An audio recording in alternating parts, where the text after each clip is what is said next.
قبل ما ابدا الفيلم يا صديقي حابب اقول لك انك وحشتني، وبما انك وحشتني فانا جايب لك فيلم جامد جدا، فيلم جديد كله اكشن وتشويق. كل اللي عليك تركز معايا تسمع القصه للنهايه، وبدون ما اطول عليكم صلوا على النبي ويلا بينا نبدا. بتبدأ الأحداث بشخص بيتعرض فجأة لأزمة قلبية وعلشان كده بيتنقل للمستشفى، بس الغريب إن الدكاترة في المستشفى ما كانش فارق معاهم حالته، بالعكس اتبسطوا جدا لما الأجهزة بدأت تديهم قراءات بتقول إن الراجل ده خلاص بيموت، بس فجأة الراجل ده بيفوق ودي حاجة خلت الدكاترة يتضايقوا جدا.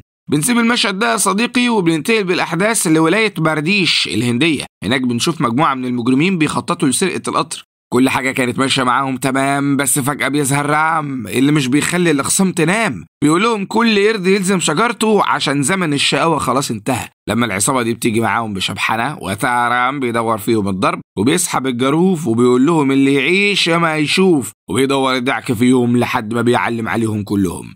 ومش بس كده يا صديقي، ده كمان كان عاوز يوصل رسالة لكبيرهم، وعلشان كده ربطهم كلهم في شريط القطر وقرر يصبح عليه بفيديو كول. قال له رجالتك خلاص هتتفرم، وعن اللي جاي انا مش مسؤول، كلها دقايق والقطر هيعدي عليهم وهيخلي راسهم عند رجليهم. وقتها طبعا زعيم العصابة استغرب جدا من اللي بيحصل وقرر ينقذ رجالته، والا شكله هيبقى وحش جدا قدام الكل بعد ما راح معلم عليه. عشان كده شد الهليكوبتر بتاعته ووصل فعلا للمكان، بس المشكلة ان الوقت كان متأخر جدا واقل من دقيقة كان القطر وصل. ساعتها رام قال له معلش بقى الحق مشوارنا، وركب في نفس الهليكوبتر. بس قبل ما القطر يدوس العصابة رام قرر ان كفاية عليهم الرعب اللي عاشوه، وعلشان كده وباستخدام السيف بتاعه قطع الحبال اللي كان رابطهم بيها. بعدها رام بيرجع لمدينته، هناك الناس بيستقبلوا استقبال الأبطال، وبالرغم من انه دايما كان حاطط على الأخصام لكننا بنلاحظ ان أسرته خايفين عليه جدا، وعلشان كده بيفضلوا ينصحوه ويبعد عن الشقاوة وياخد كل حاجة بالهداوة. بننتهي بالأحداث بعد كده المؤتمر عامله واحد من أهم السياسيين اللي موجودين في المدينة. بنعرف انه سياسي فاسد ومسؤول عن كل الجرائم اللي بتحصل في المدينة، لكن رام كان دايما طالع له زي اللقمة في الزور، كان عاوزه من المدينة كلها يغور. لما عرف ان الراجل ده عامل صفقة أغذية فاسدة رام كبس على المكان، وبالرغم من ان رجالة الراجل الفاسد حاولوا يداروا على الموضوع لكن رام كان قاطع عليهم، وعلشان كده خلص على الشحنة كلها. مش بس كده يا صديقي، ده كمان هد كل المباني، وده لان رام ما كانش عنده غير غرض واحد، وهو ان المدينة تنضف من الفساد اللي فيها، وده بالنسبة له كان مستحيل يحصل الا لو خلص من اي فاسد في المدينة كلها. وعلشان ما نتوهش من بعض يا صديقي خليني اقول لك على معلومة مهمة جدا في تفاصيل الفيلم، وهي ان رام طلع بدورين، واحد منهم في دور الاب والتاني في دور الابن.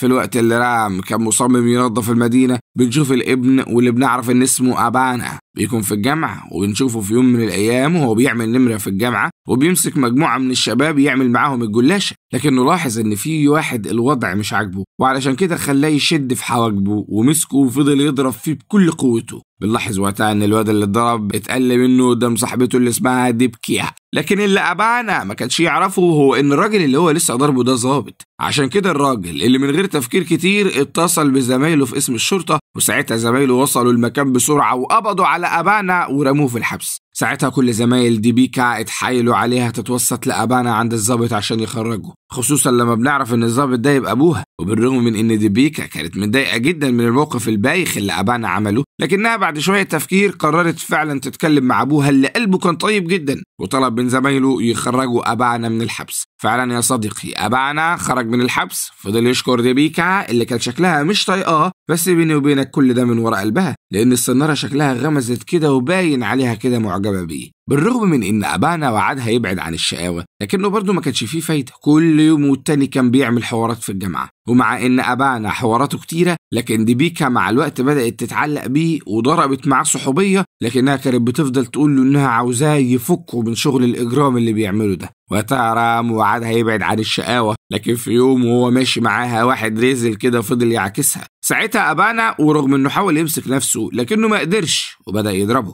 في الوقت اللي ديبيكا كانت بتحاول تمنعه الشرطة وصلت للمكان وقرروا يقبضوا على أبانا مرة تانية، لكنه اتكلم مع الضباط وقال لهم على فكرة أنا ما عملتش حاجة غلط، البقف اللي قدامكم ده هو اللي كان عاكس ديبيكا. فعلا رام قدر يسلك نفسه بالطريقة من الحوار وخلص الموضوع من غير مشاكل وخد ديبيكا وخلعها. قربوا من بعض اكتر بعد كده وتعلقوا ببعض، وبالرغم من ان ابانا كان دايما بيحاول يسيطر على انفعالاته علشان ما يزعلش ديبيكا، بس برضه الطبع غلاب يا صديقي، من وقت للتاني كان لازم يعمل اي نمرة. علشان كده ديبيكا اتكلمت معاه وقالت له بص كده، ومن الاخر لو فضلت تعمل الجو بتاعك ده هبعد عنك، لان الصراحة مش جاية معايا ابقى مصاحبة مجرم. بنرجع من تاني لرام وبنشوفه في صراعه ضد العصابات اللي كانت طايحة في المدينة، وفي يوم راح يتكلم معاهم وفضل يقول لهم ان كل اللي بيعملوه ده ضد مصلحة الناس ولازم يوقفوه في اقرب وقت. اتقابل بعد كده مع حبيبته اللي بنعرف ان اسمها انجالي، وزي ما احنا عارفين يا صديقي فاحنا كده بنتكلم عن شخصيتين مختلفين، شخصية رام الاب وحبيبته انجالي، ودول غير ابانا الابن وحبيبته ديبيكا.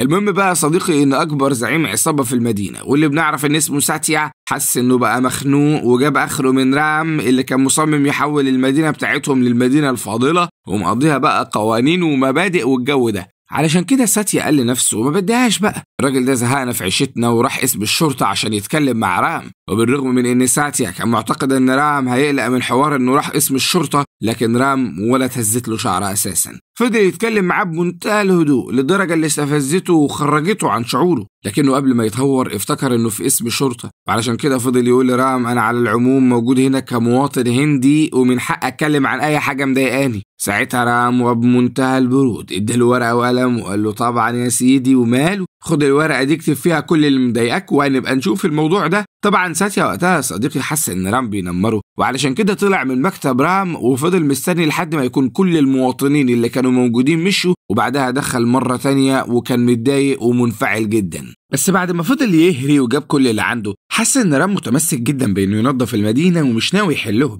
علشان كده ساتيا خرج من الاسم وبدأ يتكلم مع رجالته علشان يشوف هو يعملوا ايه مع اللي اسمه رام ده. في الطريق شفنا قد ايه ساتيا كان متضايق جدا وعمال يزعق ويحزق لدرجة ان البواسير كانت هتنزل له. اما رام فتقابل مع انجالي وشوية كهن من هنا على حبة محن من هناك لحد ما روحوا البيت. هناك بنشوف ام انجالي اللي بتكون معترضة جدا على الاوضاع السياسية اللي موجودة في المدينة. بنتعرف على المشهد اكتر بعد كده يا صديقي، وده لما بنعرف ان ساتيا مش مجرد زعيم عصابة كده والسلام، لكنه شغال تحت ايد اهم سياسي موجود في المدينة. الراجل ده بقى يا صديقي مفيش حد قادر عليه، ممشي المدينة كلها على مزاجه والكل في جيبه. علشان كده طبعا واحد زي رام كان طالع له زي اللقمة في الزور. في عز الاجتماع الكل ساكت، محدش راضي يتكلم ولا يرد على السياسي في الهجايس اللي عمال يقولها، لحد ما ام انجالي بتزهق وبتجيب اخرها، وعلشان كده بتبدا تتكلم وبتقول له خلي بالك انت راجل بق وكل الكلام اللي انت بتقوله ده ملوش اي لازمه، كلكم شويه حراميه نهبين المدينه ومش بتقدموا لنا اي جديد. وقتها الحراس بتوع السياسي كانوا هيعملوا معاها السليمه، بس فجاه الكل لقى رام وانجالي داخلين. ساعتها كل حاجه اتفهمت، وساتيا ورجالته بقوا فاهمين ان الست اللي اتكلمت دي تبع رام.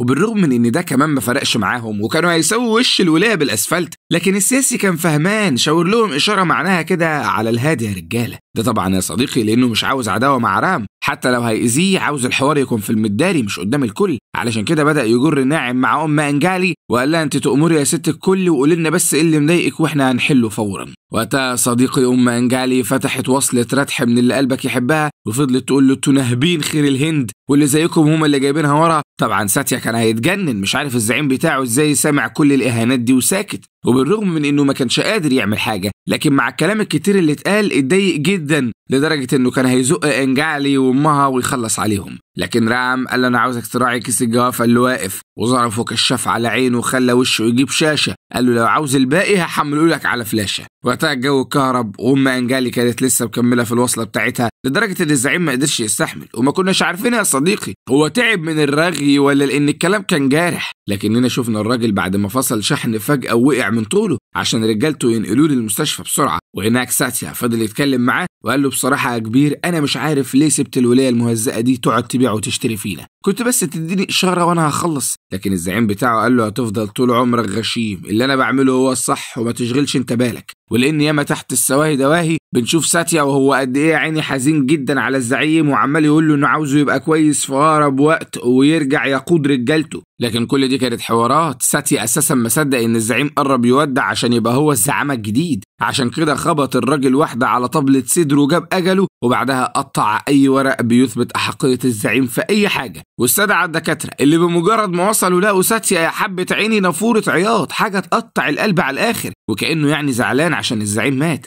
وعشان ساتيا يعلى اكتر فضل يزعق لرئيس القسم بتاع الدكاتره ويقول له المستشفى دي زباله وانا هوديكم في 60 داهيه. ازاي اكتر واحد بحبه في الدنيا يجي هنا وهو تعبان شويه ويطلع من هنا جثه؟ بس بمجرد ما كل حاجه انتهت يا صديقي، ساتيا رجع للمقر بتاع العصابه وقعد على كرسي الزعامه وقال لهم اصبروا عشان اللي جاي ياما. ولان ساتيا مجرم على قديمه وكان متاكد ان مش كل اللي حواليه بيحبوه، لكنه كان فارض سيطرته من بصه واحده كله بدا يطبل له. قبل حتى ما مراسم الدفن بتاعت الزعيم تتم، ساتيا قرر يعلم على الشرطه، واولهم طبعا رام حبيب قلبه، عشان كده طلق رجالته يبوظوا المدينه ويولعوا فيها. وفي الوقت ده رام كان بره الشغل، لكنه عرف باللي حصل وقرر يروح يخلص الحوار. لكنه لما وصل اكتشف قد ايه ان الفساد في كل حته جوه المدينه، لدرجه ان في ضباط شرطه خاينين، وواحد منهم ربطه من ايده بالكلبش في عربيه الشرطه. ساعتها ساتيا قال رجالته انا عاوزكم تعملوا الزبون ده شاورما. وبالرغم من قوه ساتيا وانه قدر يصد مع عدد كبير من المجرمين، بس طبعا الكثره تغلب الشجاعه يا صديقي، علشان كده فضلوا ينفضوا في يمين وشمال لحد ما واحد من الضباط الجدعان بدا يتصدى ليهم وطلع طبنجته وخلص على واحد منهم. ساعتها المجرمين جابوا ورا ورام والضباط ظبطوا اللقطه وعلموا على ساتيا وخلوه زلبط بعد ما قلعوا الباروكه. في وقت قليل الهليكوبتر وصلت المكان والمحافظ نفسه كان موجود واستقبل رام استقبال الابطال.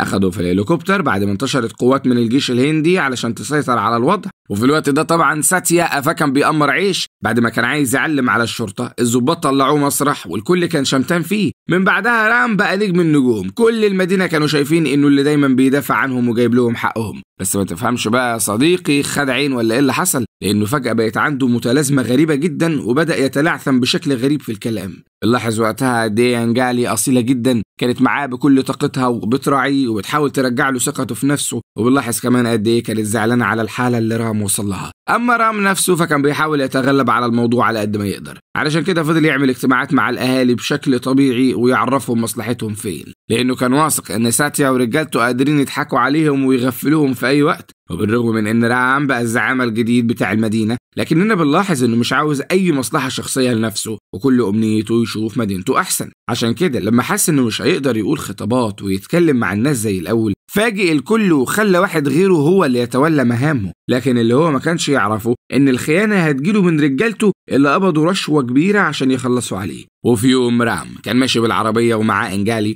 فجأة اتنصب له الكمين ورجالته نفذوا المطلوب وقتلوه عشان بقى أبانا ابنه هو اللي يتولى المهمة. وبيني وبينك يا صديقي الموضوع ما كانش سهل، لأن ساتيا خلاص بقى مسيطر وفرض كلمته على الكل. علشان كده أبانا كان مضطر في البداية يجاريه، لكنه في الحقيقة كان بيسنله المهموز وعاوز يطلعه زي كوز. اتقرب منه كأنه بقى واحد من رجالته وأوهمه إنه موافق على كل حاجة ساتيا بيعملها لحد ما أخد اللي هو عاوزه، وعرف كل تفاصيل الشغل الشمال وتجارة العملة اللي ساتيا بيعملها. وبعد ما فهم كل حاجة قرر يندم ساتيا على كل حاجة عملها، وعشان كده كان مربط مع ضباط الشرطة اللي بلغوه بتفاصيل العملية الجديدة اللي ساتيا هيعملها. وقتها أبانا خلى هليكوبتر الشرطة تعمل دخول رايق يسبب حرايق، نزل شد السلاح وفضل يضرب نار على رجالة ساتيا اللي كانوا مرعوبين، وفتحوا باب الكونتينر اللي الفلوس موجودة فيه. وعشان يملأ قلوب رجالة ساتيا بالرعب خلى اللي كانوا بيهربوا الفلوس يتصلوا بزعيمهم المسؤول عن العملية فيديو. والراجل بمجرد ما فتح المكالمة اتفاجئ بأبانا قدامه، ولأن أبانا كان في شبه كبير جدا من أبوه، فالراجل بتاع ساتيا حرفيا كان هيموت من الخوف. وقتها أبانا قال له معلش احنا اسفين على الإزعاج، وعرفوا إنه الفلوس خلاص بقت في حوزة الشرطة. وطبعا ساتيا بمجرد ما عرف اللي حصل راح للراجل بتاعه اللي المفروض مسؤول عن العملية، فضل يهزقه ومسح بكرامته الأرض لأن المبلغ اللي اتاخد ما كانش قليل. ده غير إن شكله بقى زي الزفت قدام رجالته بعد ما أبانا قدر يعلم عليه.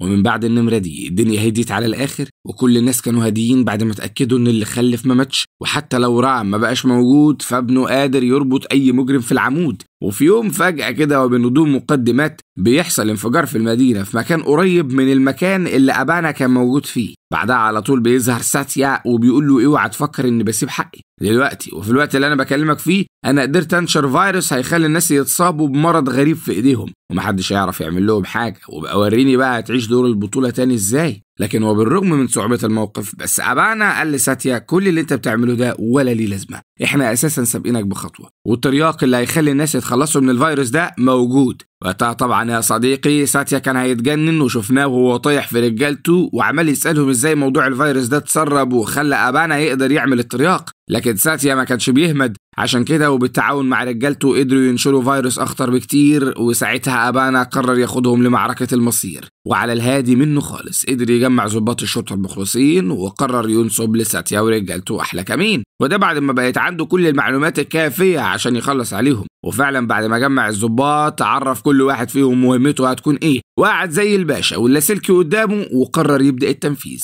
اول حاجة عملها هي انه حاصر ساتيا ورجالته في مكان مقفول، طلع عليهم المواطنين اللي كانوا جايبين اخرهم منهم اساسا. بعدها ادى الاشارة للوادر اللي وصلت المكان وقررت تجيب عليه وطيه. المدعكة اشتغلت يا صديقي وشفنا قد ايه الناس مغلولة من ساتيا ورجالته، وعلشان كده فضلوا يضربوهم من غير ذرة رحمة. بس طبعا الموضوع ما كانش بسيط، ورجالة ساتيا هم كمان كانوا بيردوا الضرب بمنتهى القوة. وقتها أبانا قال لنفسه دوري خلاص جه، وسحب الشومة وأمن مكانه، وكل اللي كان بيلمحوا من رجالة ساتيا كان بيعرفوا تمامه لحد ما وصلنا للمعركة المنتصرة بين أبانا وساتيا.